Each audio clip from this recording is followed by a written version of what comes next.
Soyons saints, en partenariat avec Magnificat. Belle fête aux Louis et Zélie. Premier couple canonisé, Louis et Zélie Martin sont les parents de la petite Thérèse.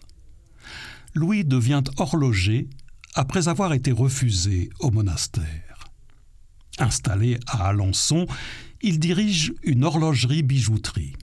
Pendant 8 ans, il partage son temps entre la prière, son travail, des loisirs tels que la pêche, et s'engage avec ses amis auprès des pauvres. Zélie est née en 1831 dans une rude famille paysanne. Dans son désir de sainteté, elle tente elle aussi de devenir religieuse, mais la supérieure l'en dissuade. Elle se lance alors dans la dentelle et s'y révèle si douée qu'à 22 ans, elle ouvre sa boutique. Zélie, considérée comme une vieille fille, a confié au Seigneur le soin de choisir celui qu'elle épousera. En traversant un pont d'Alençon, elle croise Louis et entend une voix lui dire « C'est celui-là que j'ai préparé pour toi ». Louis a 35 ans et Zélie 27 lorsqu'ils se marient le 12 juillet 1858. Zélie découvre alors la réalité de la vie conjugale. Face à son désarroi, le délicat Louis propose de vivre comme frère et sœur, pensant que cela peut être une belle voie de sainteté. 10 mois plus tard, leur confesseur les pousse à vivre pleinement leur vocation d'époux. 9 enfants vont naître, mais 4 vont mourir en bas âge.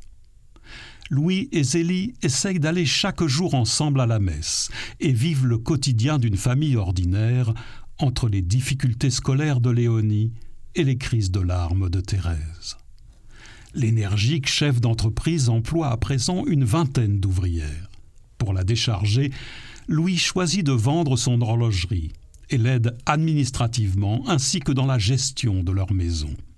Cet homme doux et paisible aime s'occuper de ses 5 filles.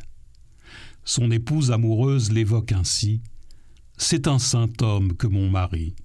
J'en désire un pareil à toutes les femmes. » Toutes leurs filles entreront au couvent, illustrant cette parole du Christ « On reconnaît un arbre à ses fruits. »